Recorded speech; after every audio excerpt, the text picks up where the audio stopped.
आम्ही एकत्र आलोत एकत्र राहण्यासाठी. हे वाक्य त्यांनी आज बदललं नाहीये आणि ते बदलत देखील नाहीये. बरोबर.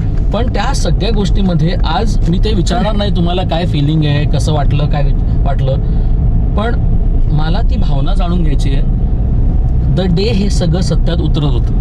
तुम्हाला सांगू का फिलिंग ऑलटुगेदर. कारण आज मी तुम्हाला आणि अमितजींना जेव्हा बघतो, हो, it is always like this, right? असं होतं असं वाटलं. खरं सांगू का की काल मी आणि अमित पण तेच बोलत होतो, मी काकी अमित आम्ही सगळे असेच बसलेलो गप्पा मारत, कारण काल 3-4 तास आम्ही सगळे थोडं मॅनिफेस्टो हे ते काय काय प्लॅनिंग आपलं वचननाम्याचं वगैरे.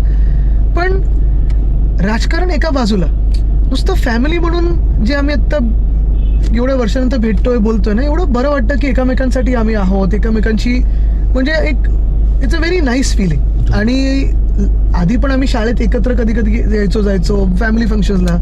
बरं, मग ते 20 वर्षात तुम्हाला म्हणजे मलाही कधी त्यांच्याकडून जाणवलं नाही, आम्हाला कधी आमच्या आईवडिलांनी सांगितलं नाही की अरे असं असं झालं, आम्ही 2 वेगळे पक्ष तर तुम्ही बोलायचं नाही वगैरे, असं कधीच नव्हतं.